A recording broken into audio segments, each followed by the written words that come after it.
Hola chicos, ¿cómo están? Buenas tardes, bienvenidos una vez más a la clase de lectura crítica, a las clases de puntaje nacional. Espero que estén muy bien en sus vidas y todavía nos queda y que hayan descansado en este puente, eso sí, hemos tenido estas. Con un tema que ustedes han pedido y han pedido y claro que se iba a dictar, que son textos argumentativos muy importantes para la prueba Saber 11, pero no solo para la prueba, sino para la vida en general. Eh, entonces, ¿cómo están? ¿Desde dónde están saludando? Hola, la diva. Gracias. Me merezco un 5. ¿Cómo estás? No te veía hace rato. Daisy, César, eh, Dylan, María Camila, Mateo, Jenny, Laura, que siempre está por ahí, Julián, Cassandra también, Silvia, la que alma el arboroto, yo la he visto, Jesús de Barranquilla, sé que siempre está ahí, Silvia de Rusia, claro,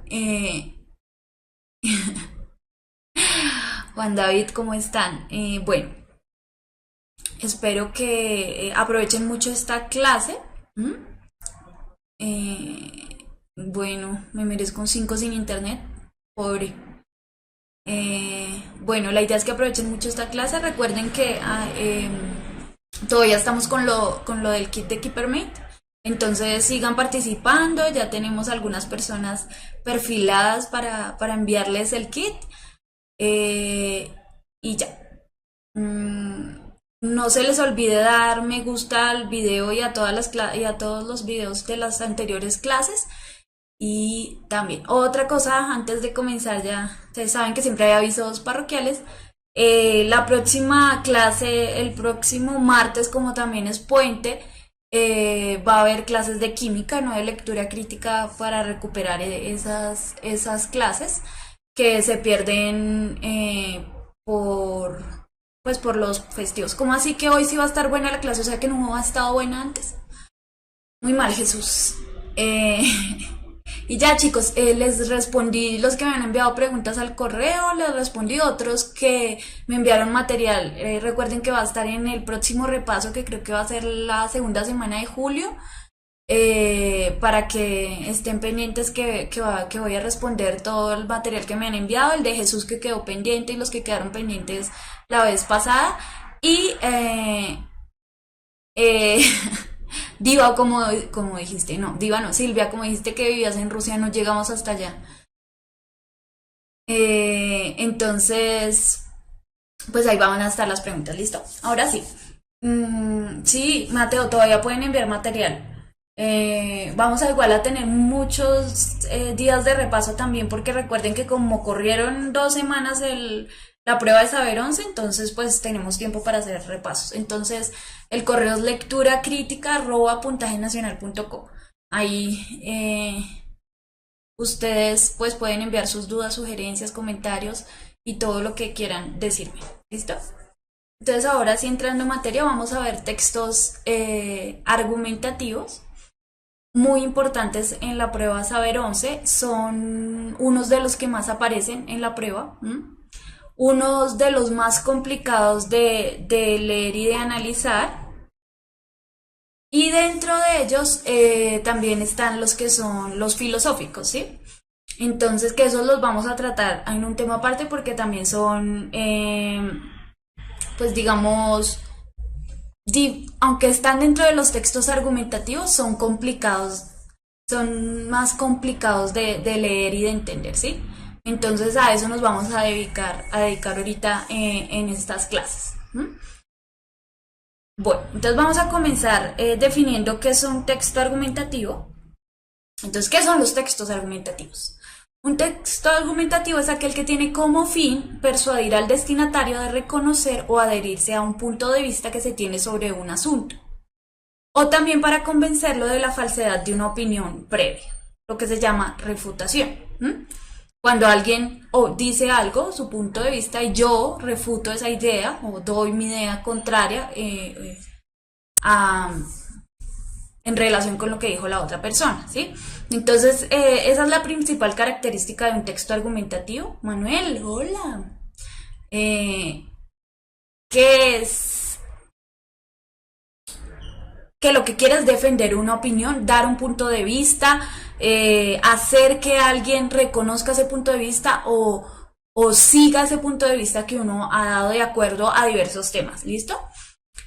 La argumentación es la estrategia discursiva que utilizamos para convencer. Puede encontrarse tanto en textos orales como textos escritos y en una gran variedad de ellos, solicitudes, publicidades, propagandas, notas de opinión, entre otros.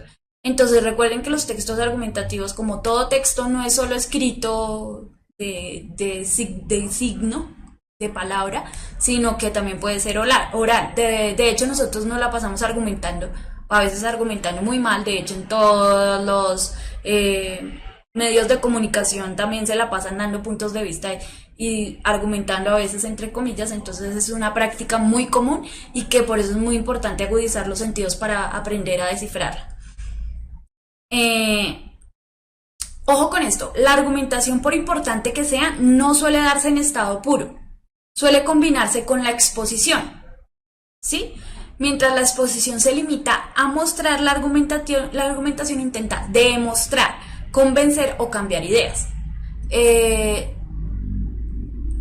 Entonces, ojo con eso, porque lo que yo les he dicho, los textos, la clasificación de los textos no es estructurada, no es que si es uno no es otro, eso se los he dicho siempre.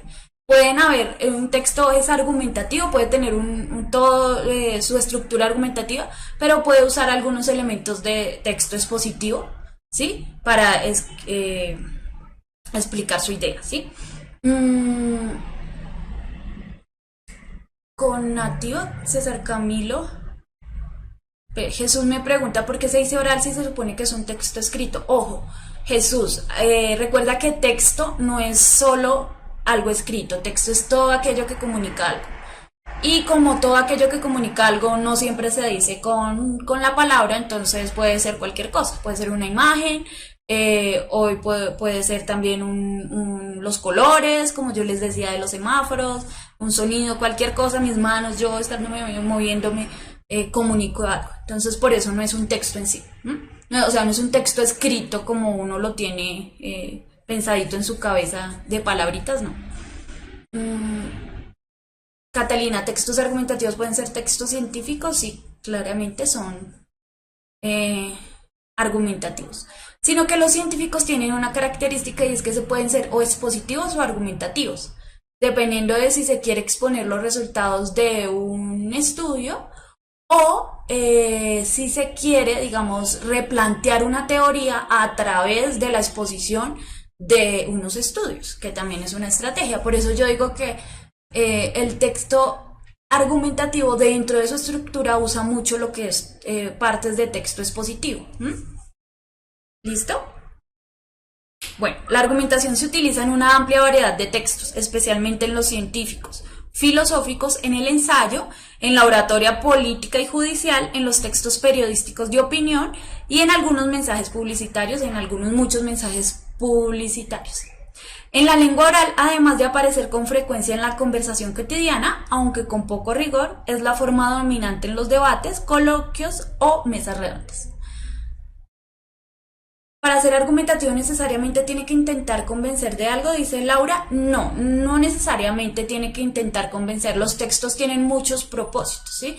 Yo no siempre te voy a convencer, te quiero poner a reflexionar, quiero advertirte sobre una situación, puede ser cualquier cosa. Digamos que su característica principal es presentar una idea a través de unos argumentos, por eso es argumentativo. El discurso usualmente depende del tipo de discurso. Si es un discurso político donde yo quiero que ustedes voten por mí porque yo voy a ser presidenta o no sé, cualquier cosa, presidente, pues es un tipo argumentativo. Pero si yo estoy dando un discurso sobre, no sé, los registros encontrados de fósiles en tal, estoy haciendo una exposición más bien, sí, de lo que se encontró, más no de mi punto de vista, ni quiero llegar a convencerlos. Entonces depende de qué propósito tenga el discurso. Profe, ¿es obligatoria la opinión en los textos argumentativos? Sí, obligatorísima y casi que es la característica principal, porque si no, tendría que ser un texto como expositivo, que no tiene ningún punto de vista y que es objetivo. Listo. Ahora sí, sigamos. Bueno, les iba a decir una cosa antes. Nos vamos a concentrar hoy en todo este tiempo de clase en ver solo todos los textos argumentativos y en reconocer las partes. Y después ya en las próximas clases nos dedicamos en preguntas a ver 11 ya de este texto, pero es que necesito que estén muy atentos y reconozcan todos los tipos de argumento y todo lo que haya. Entonces para mí es primordial que ustedes, más que se preparen para la prueba saber 11, se preparen para la vida en general, que usa este tipo de textos en todos los aspectos de la vida. Entonces por eso quiero y necesito y pretendo que aprendan a reconocer como las características de los textos. Profe, en el texto argumentativo se utiliza el objetivo y lo subjetivo, Julián. No lo objetivo. Siempre va a haber lo subjetivo. Siempre va a haber una posición.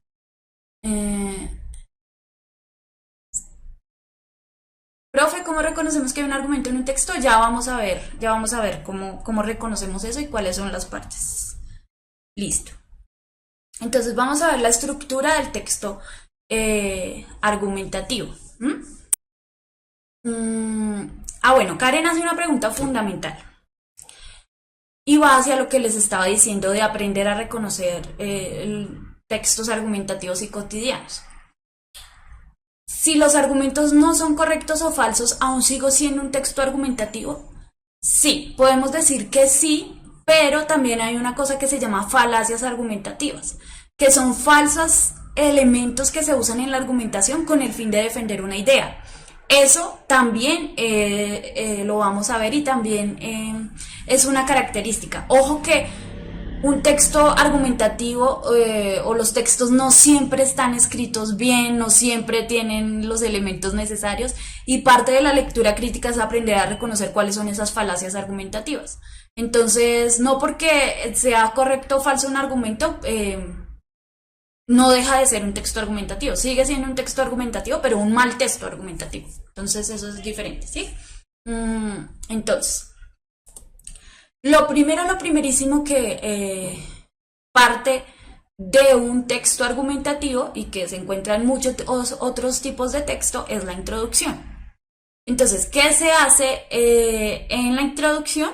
En esta parte se presenta el tema del que se va a hablar en el texto. Así de sencillo. Lo ideal es llamar la atención del lector para que lea el texto. Se puede hacer a través de un ejemplo, contando una situación, definiendo un concepto, etcétera. Entonces no hay solo una estrategia para introducir un tema, sino que puede ser de muchas maneras, ¿no? Lo importante, ¿listo? Entonces, continuamos. Lo segundo es la tesis. ¿Qué es la tesis? Y ahí es cuando John Restrepo hace la pregunta del millón y la pregunta que todo el mundo debería hacerse, y es: profe, en la introducción va la tesis. Y entonces yo le voy a responder: puede que sí, puede que no. Y también le voy a decir otra cosa, y además de eso, para que ustedes la tengan muy en cuenta, y es que tenemos que aprender a diferenciar si el tema es diferente a la tesis. Ojo, no, el tema no es igual a la tesis, ni la tesis es igual al tema, que es un error que se comete muchísimo. Entonces, ¿qué es la tesis? La tesis es la idea a partir de la cual se estructura la argumentación. Consiste en expresar lo que se quiere demostrar. Es una afirmación que se pone en debate para ser aceptada o refutada. Puede ser explícita o implícita. O sea, que es implícita, que no está expresada en el texto, o sea, no es literal, no está escrita literalmente, pero que se insinúa o uno la infiere a través de lo que se está diciendo. ¿Listo?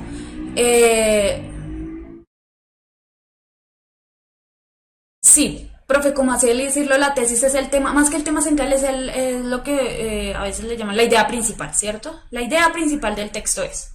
Entonces, ¿cuál es esa idea principal? Es lo que la tesis que se plantea. Sí, como el objetivo del texto, dice Mateo, ¿listo? Entonces, una cosa es el tema del texto y otra cosa es la tesis del texto y ya vamos a ver cómo debemos diferenciar eso.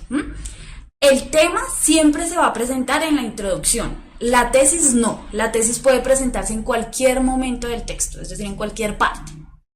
No, no es que siempre va a ser en la introducción, no. Eso sí, no tiene nada que ver ahí. Después, pues claramente, otra parte del texto argumentativo son los argumentos, la argumentación, de ahí su nombre. Los argumentos conforman las razones que el autor presenta para convencer al lector de que la tesis que propuso es verdadera o válida. Para esto, el autor utiliza diversas estrategias que se denominan procedimientos discursivos y tipos de argumentos, ¿sí?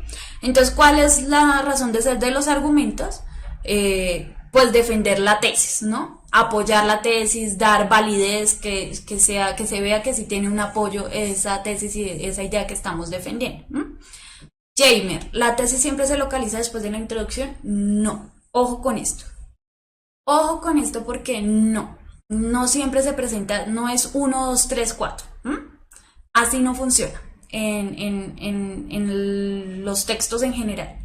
Entonces, Laura Senejoa pregunta, ¿qué es un procedimiento discursivo? Ya lo vamos a ver a continuación para que ustedes vean cuáles son esos procedimientos discursivos.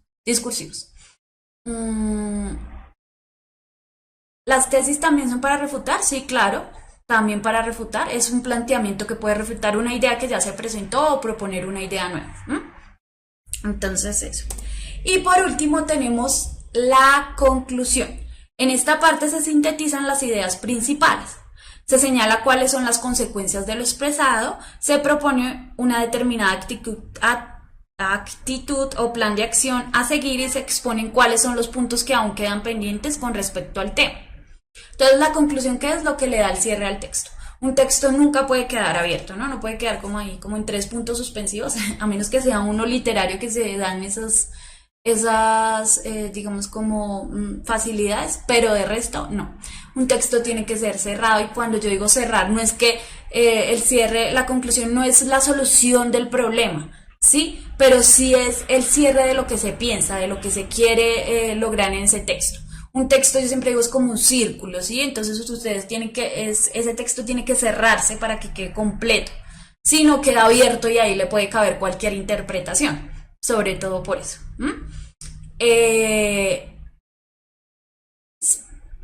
Catalina pregunta como las citaciones. Sí, ya vamos a ver ese tipo de argumentos que se usan. La conclusión puede ser la tesis al mismo tiempo, Karen. Entonces ahí empieza Karen con una cosa muy importante y es la organización de los textos argumentativos. Sí, la conclusión puede ser la tesis. Es una forma de escribir un texto argumentativo. ¿Y esto a qué viene? Que las estructuras de los textos no siempre son 1, 2, 3, 4. ¿Sí? No es que siempre venga la introducción, casi siempre viene al principio, esa es la que menos varía. Pero no siempre es que venga de tesis, argumentación, conclusión. Puede a veces empezar con la conclusión el texto, que funciona a la vez como introducción, y de ahí va desprendiéndose hasta llegar a la tesis. ¿Sí? El orden puede ser diferente. Entonces eso tienen que tenerlo muy en cuenta. No es que siempre que le digan, bueno, ¿cuál es la tesis del texto? Se vayan a la primera parte a buscarla. No, la tesis del texto puede estar en cualquier lado, así como la argumentación, así como la conclusión. Que los elementos están, que tienen que estar en un buen texto argumentativo, tienen que estar todos. Pero que tienen que estar en este orden, no, eso no es necesario, no es una regla, no, eso no, nada que ver. De ahí que el lenguaje sea tan maleable, ¿no? Que uno pueda usarlo de diferentes maneras, como las notas musicales. Entonces, es algo así. Sí, Josué, para argumentar se pueden hacer preguntas, es una estrategia y ya la vamos a ver. No, Dylan, no eres nuevo. No sé nuevo en qué, pero acá no. Y el orden de los factores no altera el resultado. Yo creo que en este caso sí, porque depende de... Es decir, puede organizarse en cualquier forma y el resultado lo que pasa es que si logras el propósito o no. Pero depende de lo que quieras lograr al argumentar, ¿sí? por eso es que escribir un texto argumentativo bueno es difícil porque es utilizar todos los elementos que tiene el lenguaje para lograr convencer a alguien, darle buenos argumentos, para lograr que sus argumentos sean válidos, es muy difícil. Entonces, es importante por eso aprender a organizar un buen texto argumentativo y eso lo hace la práctica. ¿Mm? Ya vamos a ver, Karen, cómo diferenciamos el tema y la tesis en un texto argumentativo, que eso solo lo podemos ver como dentro de la práctica porque no hay una fórmula mágica. Sí, eso, porque como cada escritor hace de manera distinta su texto, pero pues sí es aprender cómo agudizar la vista. ¿Listo? Entonces ahora sí vamos a responder la pregunta de Laura. Bueno, no, antes de eso.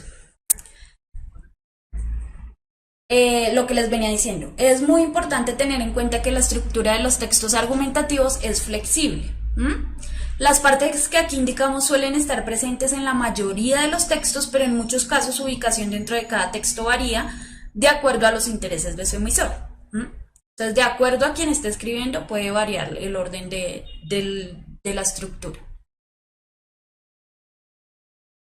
Eh, entonces, cuando tiene tesis siempre es argumentativo, sí, Dylan, siempre. Ahora, veamos, voy a nombrar algunos tipos de textos argumentativos, como para que se hagan la idea. ¿Mm? Los primeros son textos científicos, que son los psicológicos, o sea, puede ser de tema psicológico, filosóficos, lingüísticos o teológicos. Los textos legales, que son las sentencias, los recursos de apelación, etcétera.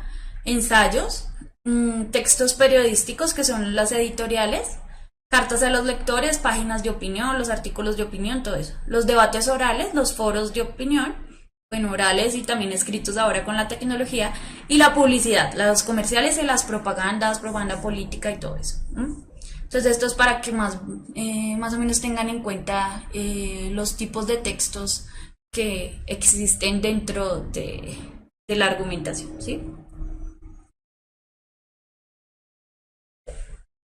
Ahora sí, procedimientos discursivos, lo que venía preguntando eh, Laura.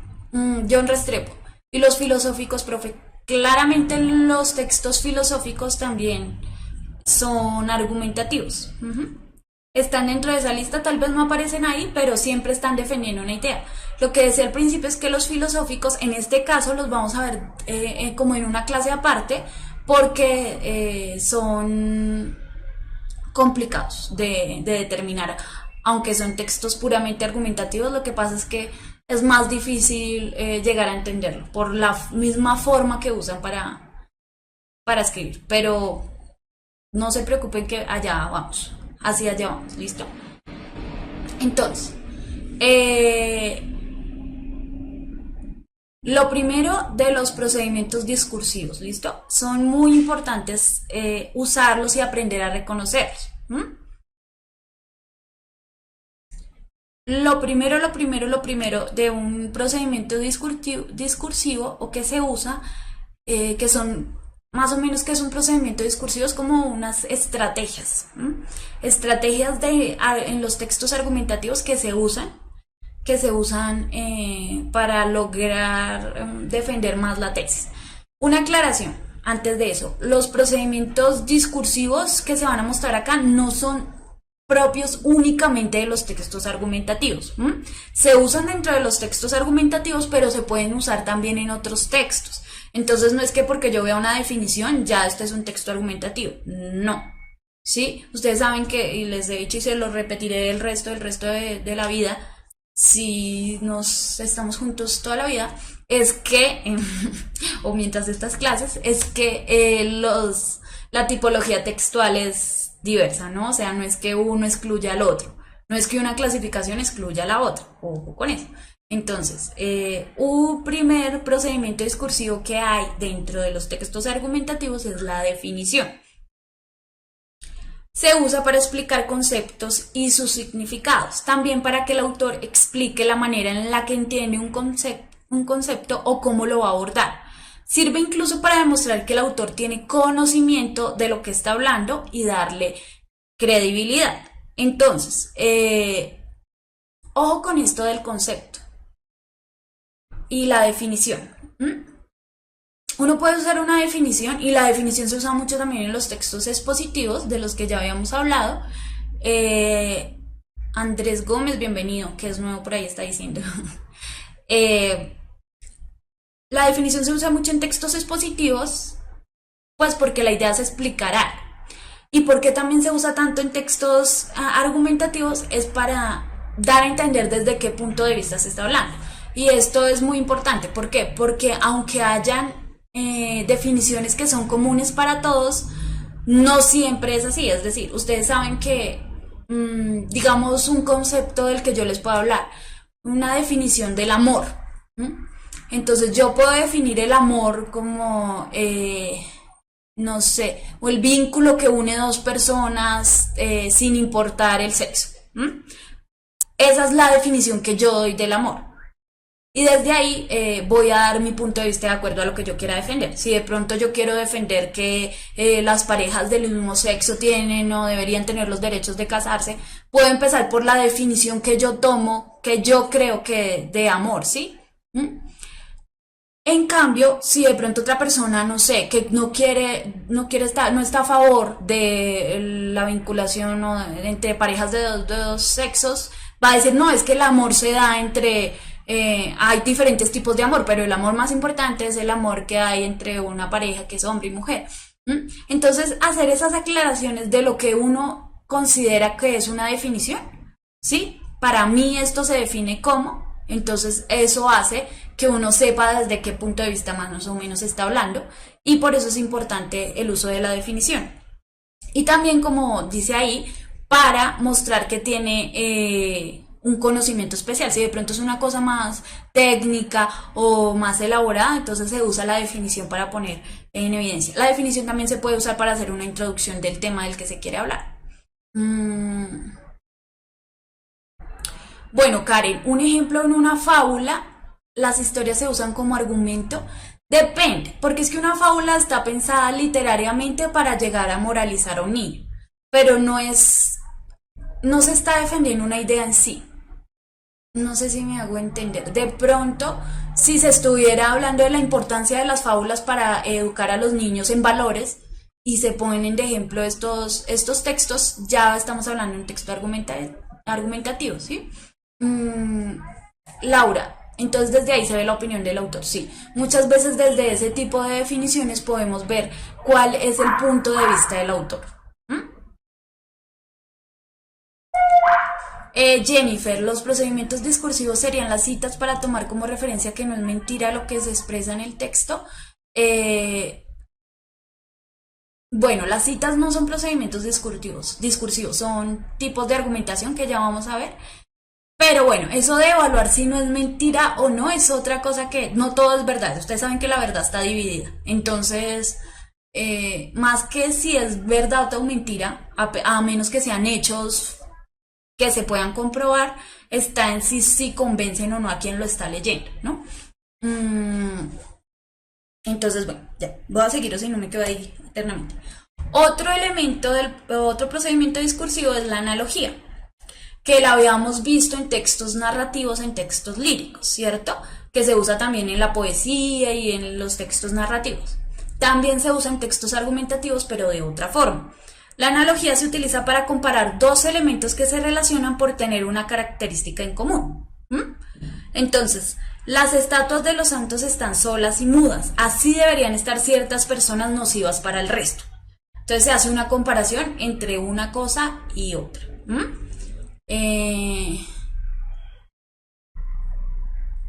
Sí, Juan Diego, lo de la fábula es más tirando al lado de lo didáctico, pero si es más de pronto, si se quiere usar en un texto didáctico para defender una idea, se puede usar.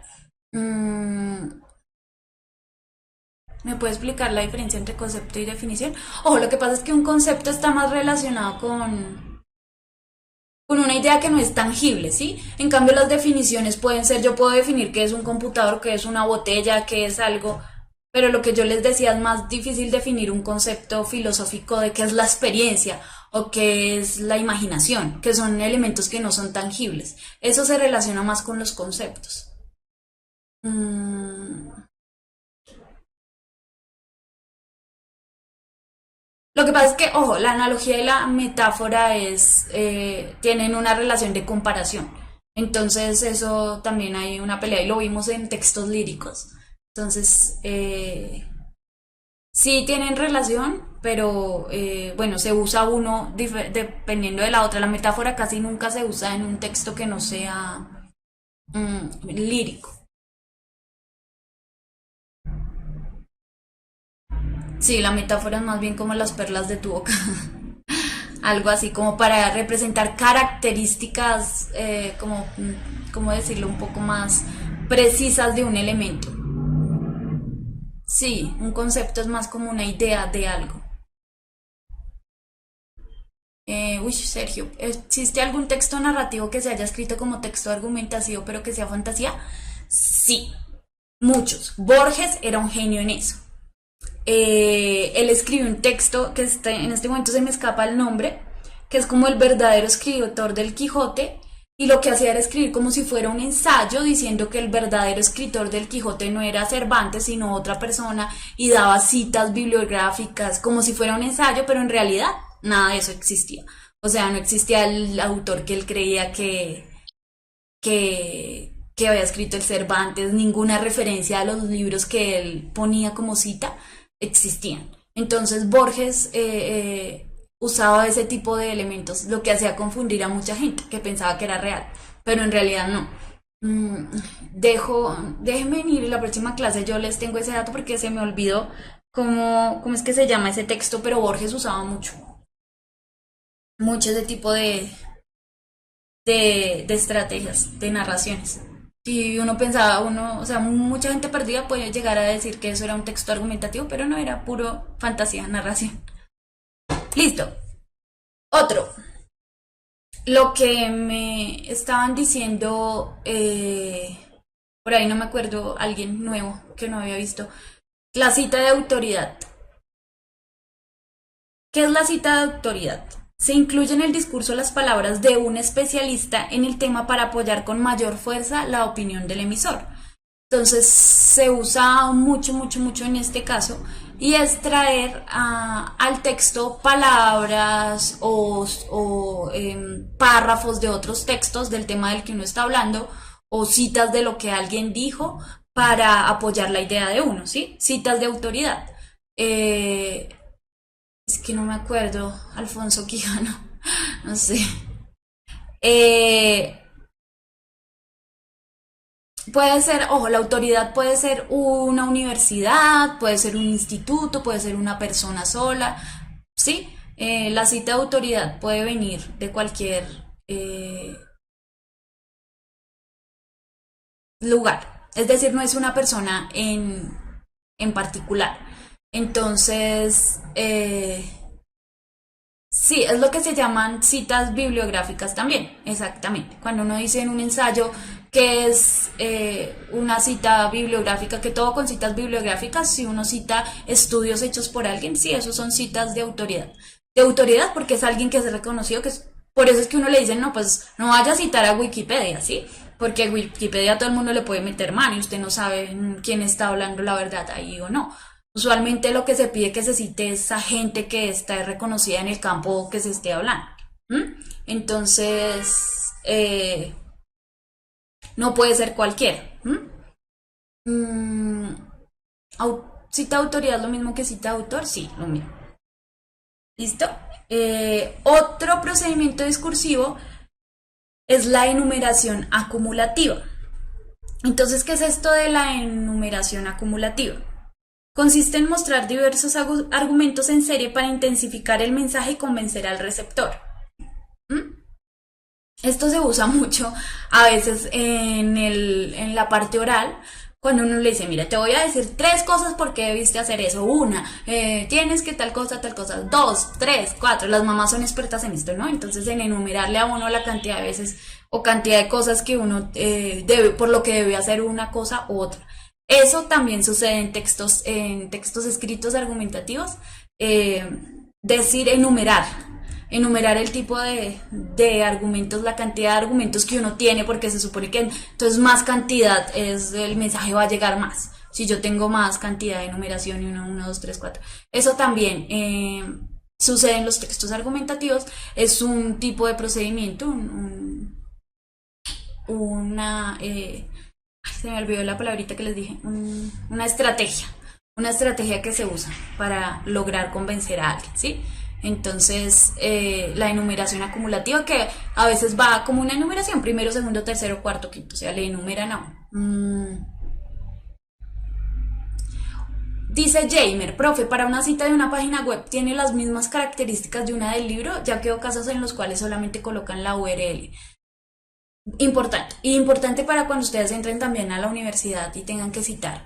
Las citas de libros es diferente a las citas ya de internet, porque en una cita de un libro tú tienes que poner entonces el nombre del autor, el nombre del texto, pones el año en que se publicó, pones la ciudad en que se publicó y pones la editorial de donde sacaste, porque de acuerdo a las editoriales pueden haber muchas versiones. Pero si vas a citar algo que sacaste de internet, tienes que poner el sitio, si dice cuál es el autor, si dice cuándo se subió ese contenido, si se tiene que poner la fecha en que consultaste esa página, porque como las páginas se van actualizando, ¿sí? A veces se va poniendo más información, entonces uno pone yo vi esta información el día, no sé, 27 de junio, que es la URL del 2017, ¿sí? Porque si de pronto hay una actualización de esa página, pues...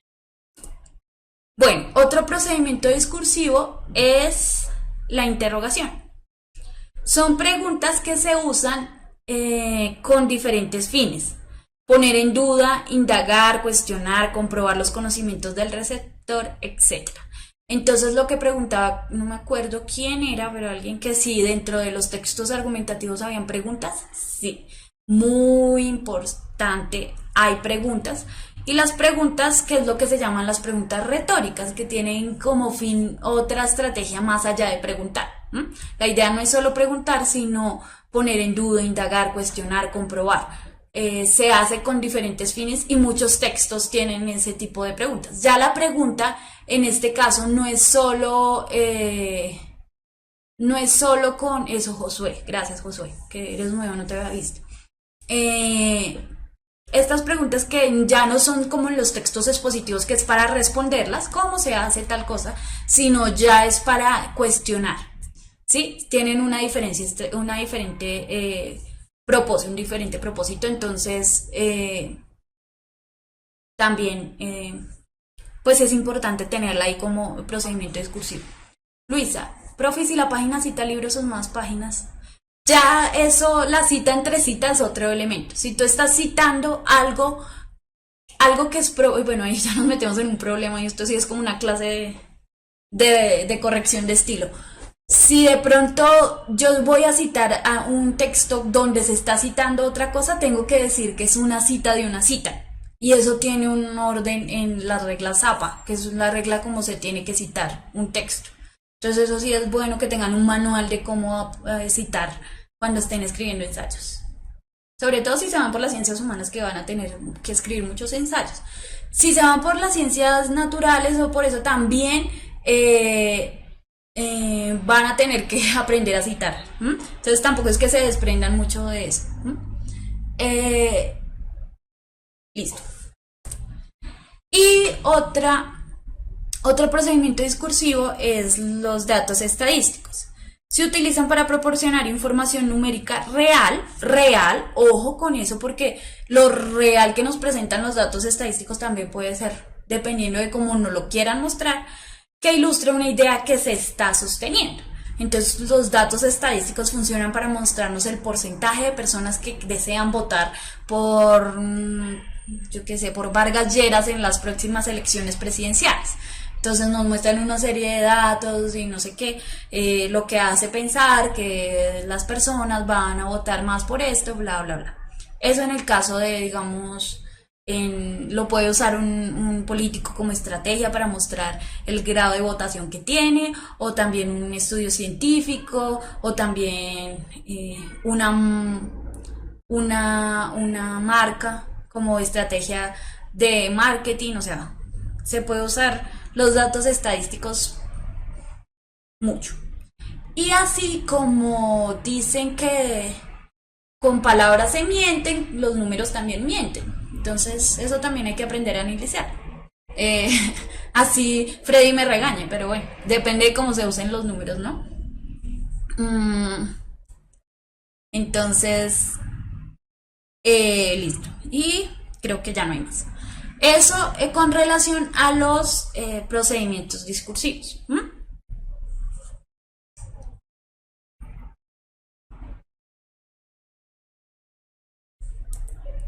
Bueno, entonces,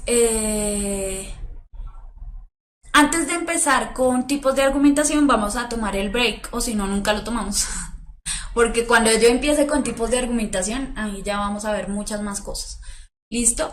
Entonces vamos a tomar el break. No sé si tienen más preguntas sobre este tipo de cosas. Me merezco un 5. ¿Cuál fue tu pregunta? No, no la vi. ¿A quién le dedico la tesis de grado? A mí y solo a mí, porque luché mucho.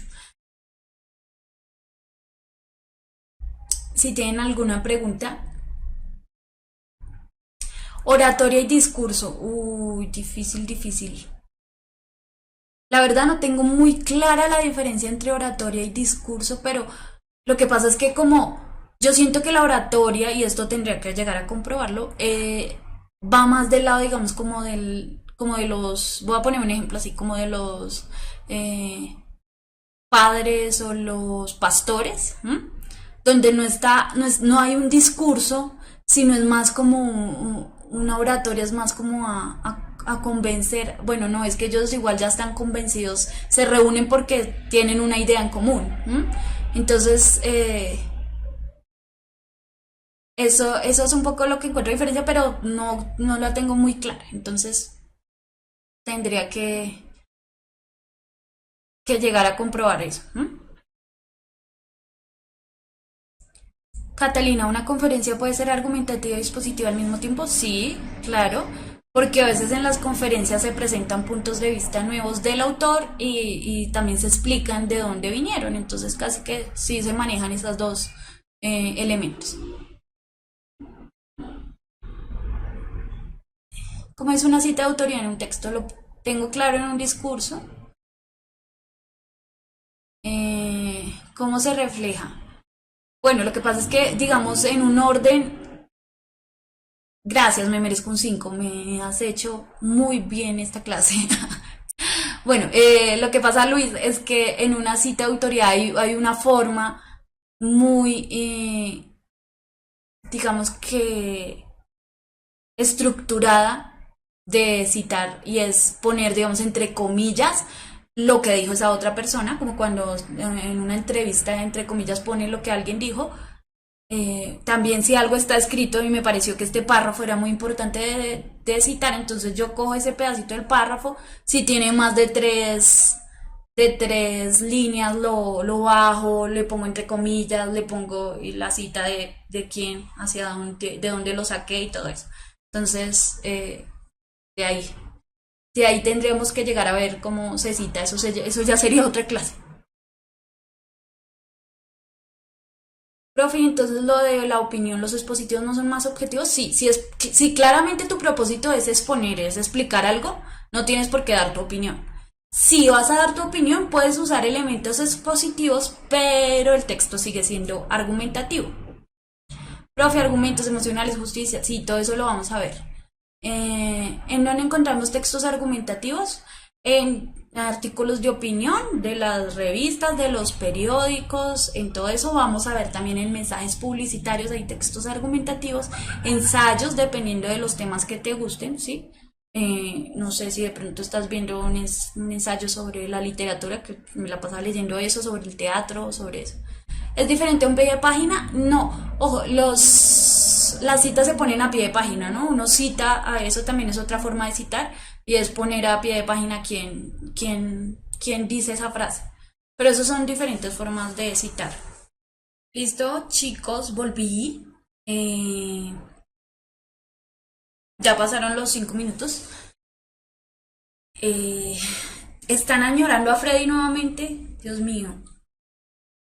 Listo. Entonces ahora sí vamos a seguir con la segunda parte importante, que son los tipos de argumentación. Y sin argumentación, pues no hay texto argumentativo. Eso sí. Entonces, listo. Entonces los necesito concentrados en esto de tipos de argumentación. Ahí va. Ok. Moví la cámara. Listo. Entonces, empecemos con los tipos de argumentación que existen, los más importantes. Y vamos a...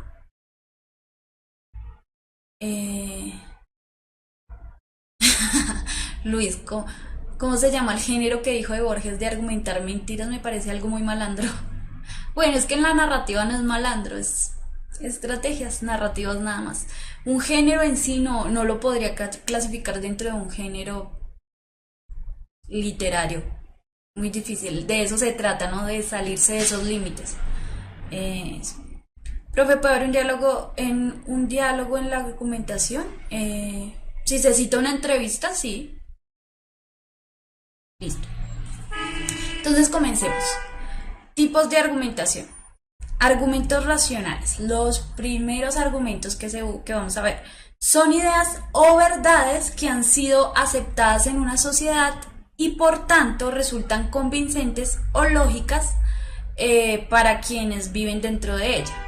Y ese por tanto me quedó por fuera de la pantalla. Bueno, entonces, eso es cuando dice uno, ay, sea lógico, esto es así, así, así. ¿Sí? Pero la lógica, en este caso, no funciona siempre para un lado.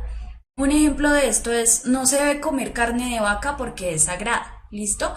Entonces, este tipo de argumento tiene que ver más con las creencias y con las sociedades de las que venimos siendo parte. Entonces, el ejemplo de no se debe comer carne de vaca porque es sagrada no sirve en todo el mundo. Es decir, para esta persona que es occidental no tiene ningún sentido y no es lógico.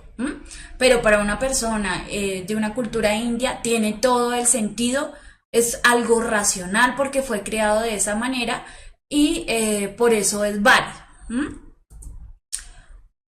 Otro ejemplo de algo que ya es más general de un argumento racional es no es correcto comer la carne de otro humano.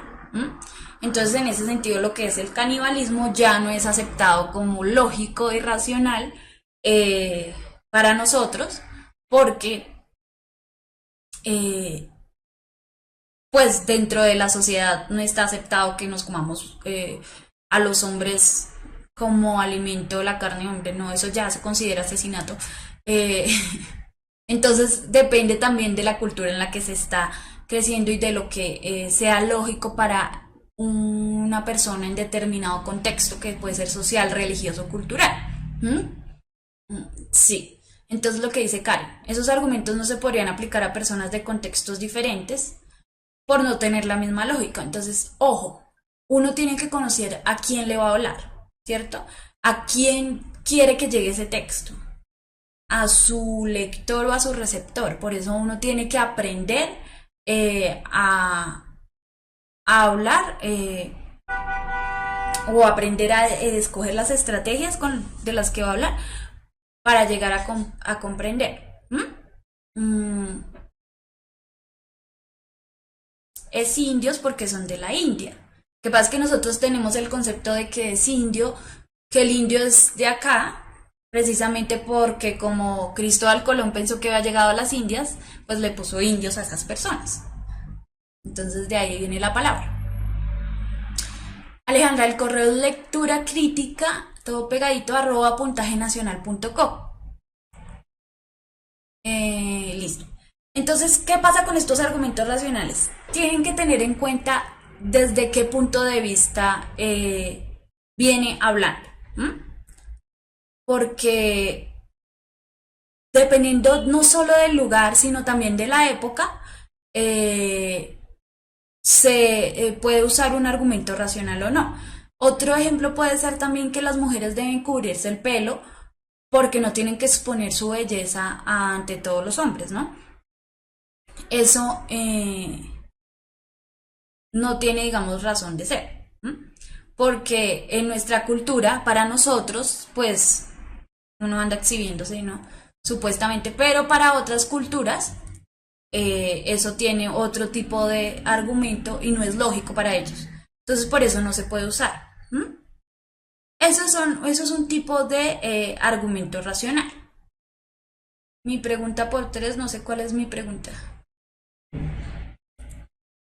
Otro tipo de argumento es el argumento de hecho. Este se basa en pruebas comprobables que se presentan en artículos científicos, en estadísticas o en experiencias comunes. Entonces, un ejemplo de esto es la tesis "La contaminación daña la salud" puede ser apoyada con el hecho de que en las ciudades contaminadas han aumentado las enfermedades respiratorias. Eh, ¿Profe, un refrán sería un argumento racional? No. Se desprende tal vez de algo tradicional, pero no es un argumento racional. ¿Sí? Ya vamos a ver dónde podemos clasificar un refrán como un tipo de texto, de elemento argumentativo. Sí se usa, pero no es racional. ¿Mm? Listo. Entonces, se basan en pruebas comprobables. ¿Listo? Entonces, la contaminación daña la salud puede ser apoyada con el hecho de que en las ciudades contaminadas han aumentado las enfermedades respiratorias. Entonces, son hechos que, como son hechos que se presentan ahí reales, digamos, que se pueden evidenciar, entonces hacen que sean convincentes. Como las pruebas, como cuando uno lleva la foto de lo que sucedió. Mire, es que acá está sucediendo, aunque las fotos también se pueden alterar, pero es más como la comprobación de que eso se está presentando y por eso debe ser aceptado. ¿M? Esto se usa en artículos científicos en este caso, con pruebas que se hacen a través de experimentos científicos, ¿sí? Cuando se comprueba que tal, no sé, que tal elemento contaminante ayuda a que se propague el cáncer, no sé, algo así, estoy inventando. Eh, y eso, ¿por qué no se ve en la pantalla? De pronto, si ustedes pueden mejorar la calidad del video. Y eso. Listo. Y otra cosa, es que me distraen, es las experiencias comunes. ¿Qué es eso de las experiencias comunes? Oh, nosotros históricamente tenemos experiencias en común, todos, y eso se basa como argumentos de hecho. ¿M? Entonces, yo quisiera que ustedes me contaran cuál cree que es una experiencia común entre todos nosotros, entre ustedes y yo. ¿Cuál podemos considerar una experiencia común? Muy bien, Carol. Nacer, la mala calidad del sistema de salud, respirar, comer, la llegada de los españoles a América, ¿sí? Esa me la han dicho mucho. Cuando uno se pega en el dedo chiquito del pie, supongo que sí. Querer aprender, orinarse en la cama, listo. Entonces, hay unas que creemos que puede que le sucedan a muchas personas, pero no a todas. No lo podemos asegurar. Entonces, yo no puedo asegurar que todo el mundo se orinó en la cama. No puedo asegurar que todo el mundo se pegó en el dedo chiquito del pie, ¿sí? No puedo asegurar que todos van por un proceso de paz. Puedo decir que Colombia ha atravesado por un proceso de paz y tenemos eso en común. Pero yo no puedo asegurar. ¿Qué puedo asegurar yo? Puedo asegurar que todos nacieron, como decía por ahí, y también puedo asegurar que todos van a morir. ¿M? Son experiencias en común que hacen que yo pueda asegurarlo, ¿sí? Que todos estamos vivos, que todos estamos respirando, ese tipo de hechos. Ahora, también hay otros tipos de experiencias que nos tocan a todos, que son comunes para todos, aunque no las hayamos vivido en concreto, como nacer, como morir o como respirar. Bueno, pues no hemos muerto todavía, pero que vamos a morir todos, sí. Y uno de esos es los hechos históricos. como dice María Paula muy bien, la Primera Guerra Mundial aplica todos esos elementos históricos que suceden y que, aunque no nos sucedieron a nosotros específicamente, son comunes para todos y de ahí se desprenden muchas conclusiones, muchos puntos de vista. Entonces uno de esos históricos es la Segunda Guerra Mundial o las guerras mundiales en general, el conflicto armado ahorita en Colombia, son que experiencias en comunes que a veces se usan como argumentos de hecho para refutar o convencer sobre algo. Entonces mucho de lo que se usa es, va a comenzar una tercera guerra mundial. ¿Por qué? Porque si vemos lo que sucedió en la Primera Guerra Mundial cuando se enfrentaron tales y tales países y todo esto, podemos decir que hay una relación con esto tiempo y puede llegar a suceder, ¿sí? Es como una forma también de sustentar sobre la experiencia de algo que ya ha sucedido. Entonces, eso de las experiencias en común, que son casi de tipo histórico o ya de tipo de la vida en general, eh, son argumentos de hecho.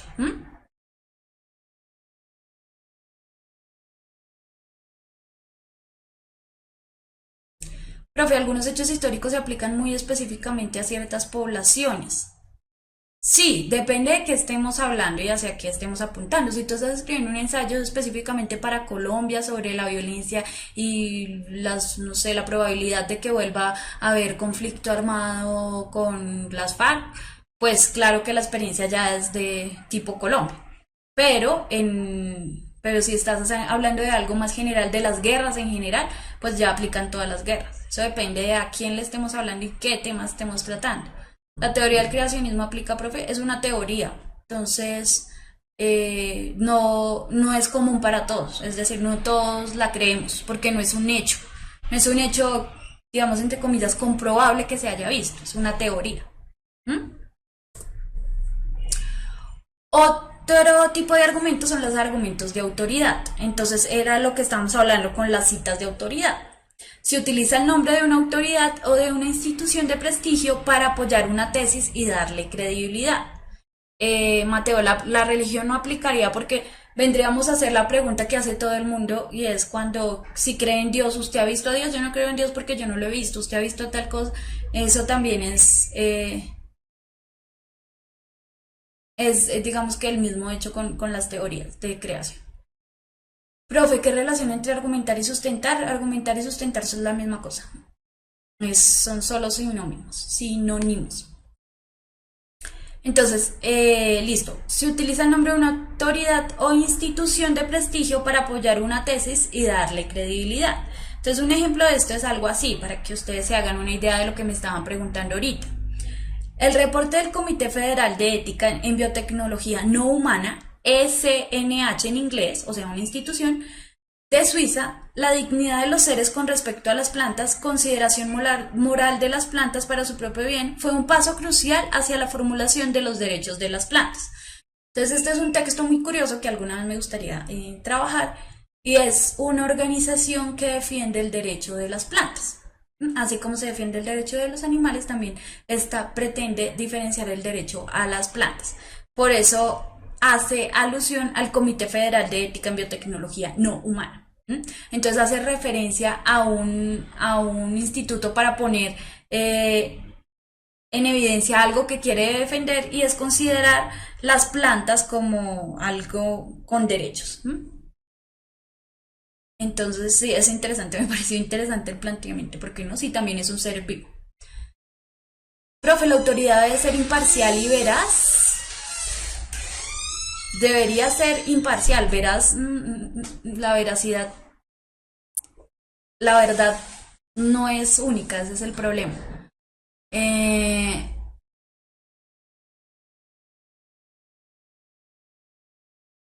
Por ese lado es casi imposible que todo el mundo crea que una cosa es real porque influye en la cultura. Sí, claro, o sea, lo real y lo verdadero está, pero nadie puede decir que hay una verdad absoluta ni una realidad absoluta. ¿Puede haber preguntas de los tipos de argumentación? Sí, muchas. Y no es qué tipo de argumentación es esto, sino qué puede ser una pregunta de los fragmentos presentados, cuál está presentando una argumentación. Así puede ser.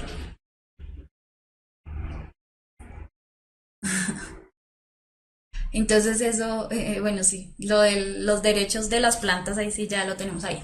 También quiero mostrar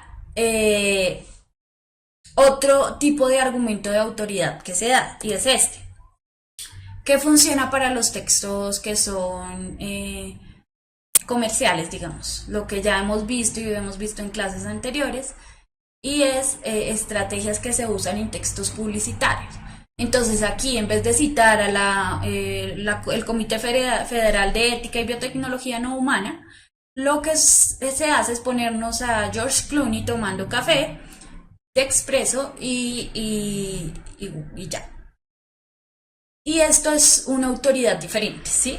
Es una persona famosa que tiene un prestigio, que tiene o además un perfil de un prototipo de belleza, de una vida de cierta manera. Entonces eso también hace que lo que hablábamos cuando vimos textos mediáticos y cuando vimos textos icónicos, y son esas estrategias que se usan en, en las propagandas, para que lograr que las personas compren eso, ¿sí? Para generar ese tipo de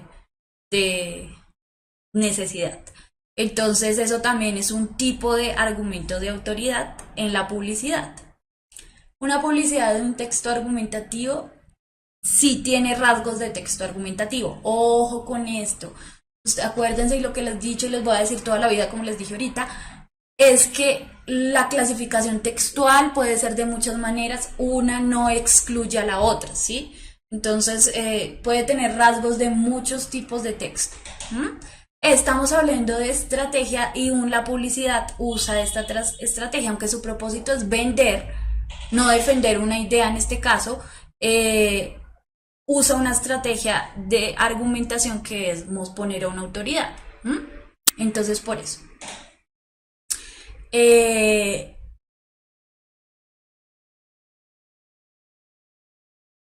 porque George Clooney, porque fue antes, y hay otras que había puesto antes y son las de los jugadores de fútbol. Entonces había puesto a Messi promocionando cosas que también o se relacionan con su actividad o no, que puede ser guayos o elementos deportivos, hasta pan Bimbo. Entonces no, tampoco está relacionado con la actividad que realice la persona, sino que es el grado de reconocimiento que tenga. Entonces eso también sirve como un argumento de autoridad. Profe, las campañas de prevención también podrían hacer parte de textos argumentativos. Lo que pasa, no, las campañas de prevención son más expositivas. ¿M? Ellos no usan elementos así como las de publicidad. Son más expositivas porque dicen qué hacer, cómo hacerlo, en qué caso hacerlo y ya. No pretenden convencer a nadie, digamos, de un punto de vista en general ni nada. Solo de generar conciencia, y en ese caso sí tienen algo en su propósito, pero como usan una estructura más de todo expositiva, entonces por eso digo que no. Mm, pan Bimbo, sí, van a decir eso. Listo. Otro, y este es mi favorito, es los argumentos emocionales. Se dirigen, ay, es que mal escrito, bueno, se dirigen a los sentimientos del auditorio, especialmente a sus dudas, deseos y temores, con el fin de conmover y provocar una reacción de simpatía o rechazo. ¿Mm? Argumentos emocionales los vemos por todo lado y son usados muchísimo, muchísimo, muchísimo en la publicidad, en la política, en los textos de opinión de las revistas y de los periódicos, mejor dicho, en todo. Lo usa la novia con el novio, la mamá con el hijo con la mamá.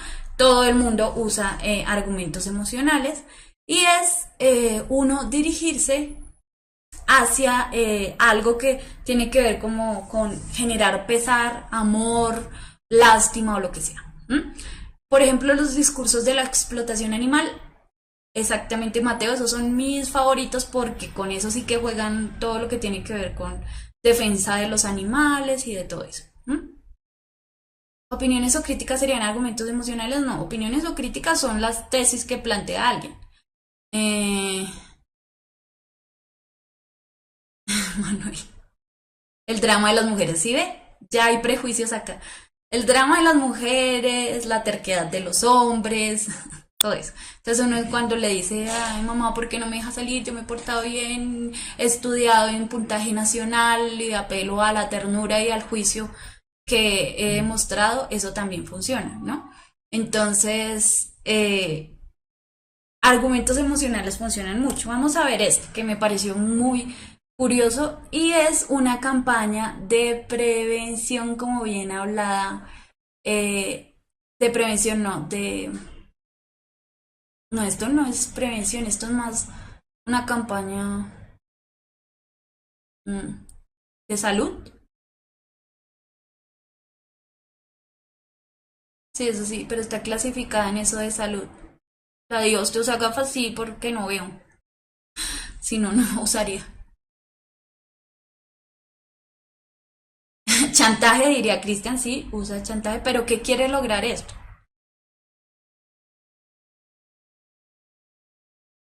Entonces dice, uno de los dos tendrá tus órganos, tú decides. Entonces tienen un bote de basura y una niña. ¿Mm? ¿Qué está provocando ese texto? Ujú, Catalina dice incentivar para donar órganos, persuadir. Ajá. Laura, pesar, reflexionar, incitar a donar órganos, no al aborto. Bueno, no, Juan Valdés, yo creo que ahí ya entendiste más. Generar conciencia y lograr que se haga algo, ¿no? Porque no solo generando conciencia, de generar conciencia no vive el hombre. Y eso es lo que pasa ahora. O va para la basura o salvas la vida de alguien y eso le genera a uno un sentimiento, se conmueve o, como decía el otro, es un chantaje, mejor dicho, o lo puede llegar a uno a mostrar que es algo de ira porque no está de acuerdo con eso, ¿sí? Eh, entonces, esos son argumentos emocionales. ¿M? Profe, digamos la campaña de nosotros la que dice que cambia el bullying por lobbying, ¿qué vendría siendo? Entonces ahí, ¿qué hace nosotras? Que es lo mismo que hace Coca-Cola. Usa una problemática social a través de argumentos emocionales para promocionar, digamos, una visión ética o moral, pero detrás de eso está la venta de su producto. También para vender. Veamos este otro que me pareció impresionante.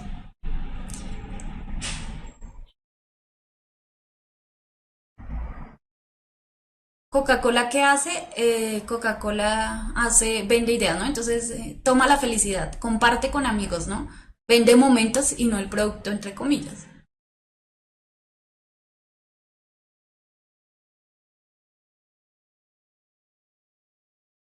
Entonces, estas son este tipo de campañas que se usan para... No, Manuel, no hay preguntas. Vamos a ver textos, si es que alcanzo. Lo que decía Mateo de la explotación animal, del uso de animales en circos, del uso de animales para alimentar, todo eso. Entonces, estos son elementos que se pueden ver propagandas de las personas que promueven la vida vegetariana. Y es, en este caso, como yo les estaba mostrando, no solo usan argumentos emocionales, porque esto choca mucho, ¿sí? O sea, no sé, puede llegar a ser, no sé, generar muchas emociones, conmover, impactar, lo que sea. eh, pero también, como veníamos viendo antes, trae a colación una experiencia común de un hecho que fue comprobable, ¿sí? Y eso hace que su argumento sea más fuerte. ¿Mm? Lo que yo les decía ahorita cuando estamos hablando de las experiencias en común. ¿Qué está haciendo acá? Poniendo una experiencia en común que todos conocemos, que es la historia de la Segunda Guerra Mundial, y ponerla en situación a través de los animales y el consumo de animales. En ese caso todos seríamos nazis. ¿M? Entonces, un punto de comparación bastante grave. Entonces, para que vean cómo también se pueden usar elementos argumentativos a través de este tipo de propagandas. ¿Mm?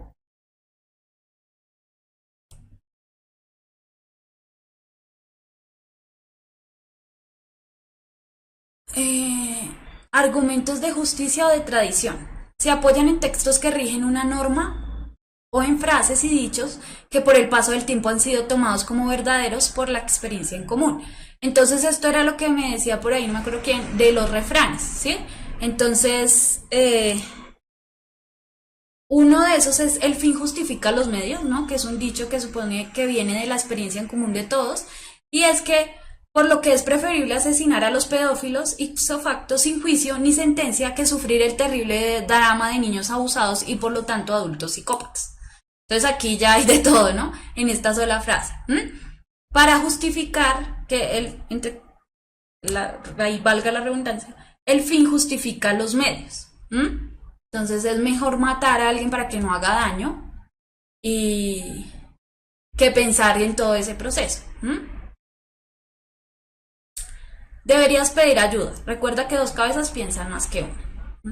Entonces esos son, ahí están inscritos todos esos refranes o dichos tradicionales que vienen de la experiencia, así que se van formando a través de la experiencia en común de un pueblo, de una comunidad, de todo, para, digamos, de hacer una sentencia que se basa en una realidad que se ha vivido.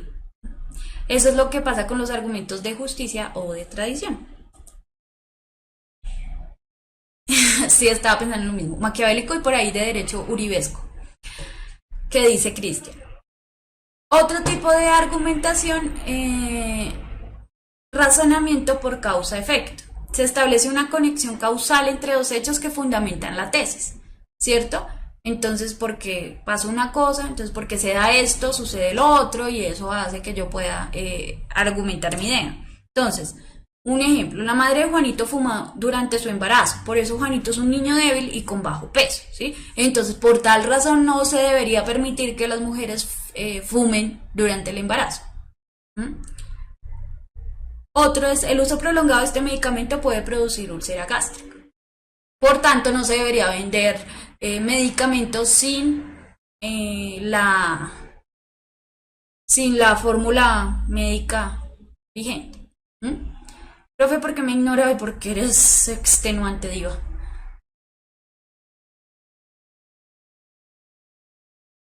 Sí, como una consecuencia, el fin justifica los medios.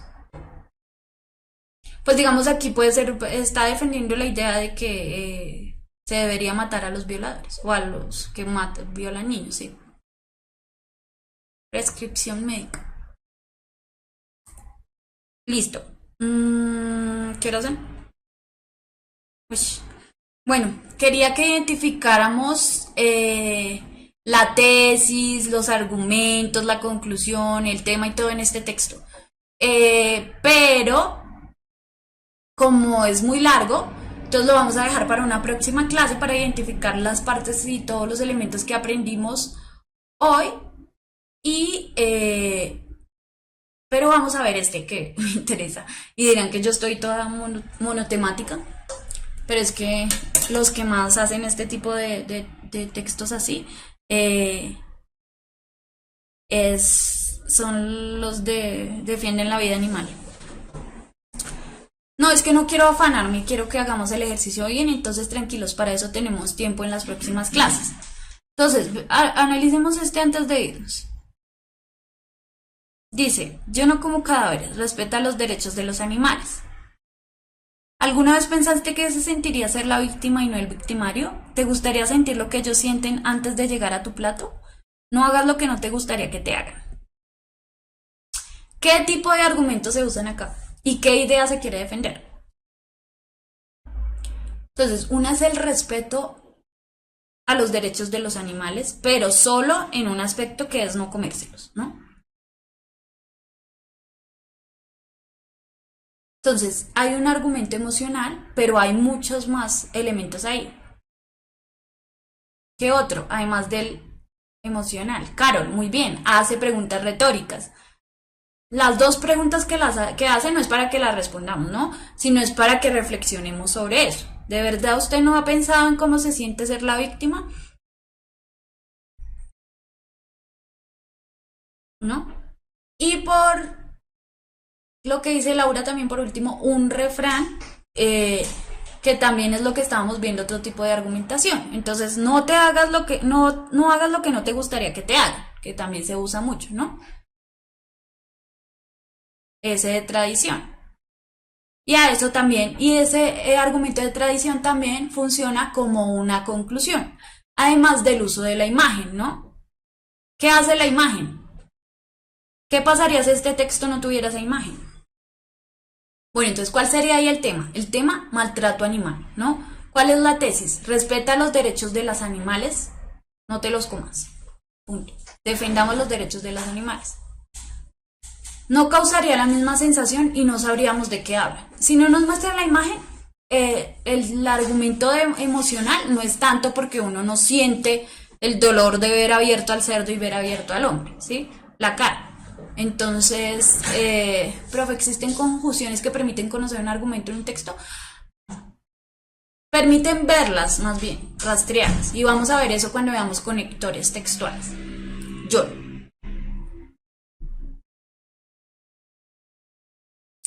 Ajá. Bueno, digamos que no es que no sepamos de qué habla, pero no sería tan impactante porque arriba dice respete el derecho de los animales, yo no como cadáveres. Entonces ahí uno ya se hace la idea de que de algo en relación con los animales tiene que ver. Esa Catalina usa otro elemento que es muy importante y es que llama la atención del lector. Si no tuviera esta imagen, probablemente uno pasa por encima y ni lo lee, ¿sí? Entonces eso también es otra estrategia que usan mucho los que hacen este tipo de propaganda para llamar la atención del lector y que el mensaje llegue a quien deba llegar. Entonces eso es lo que hace un tipo de texto argumentativo. Después en las próximas clases vamos a ver, entonces vamos a aprender, vamos a reconocer en el texto escrito cuáles son la tesis, el tema, los tipos de argumentos, la conclusión y todo eso. Y vamos a ver también pues claramente preguntas, saber sobre este tipo de textos argumentativos que hay muchísimas y que son muy importantes, ¿listo? Entonces ya viene Freddy que está aquí acosándome porque se muere de ganas por estar con ustedes, así como ustedes de verlo. Y ya, entonces lean mucho, recuerden. Si quieren encontrar textos argumentativos, pueden ir a periódicos, revistas de opinión y todo eso, o meterse así a este tipo de páginas que promueven los derechos de los animales y todo eso. Y chicos, nos vemos. Gracias, Dylan, los voy a revisar. Nos vemos dentro de 15 días. Recuerden que dentro de 8 hay reposición de clase de química. Entonces nos vemos dentro de 15 días. Sigan así de juiciosos estudiando. Y ya. Entonces descansen mientras llega Freddy.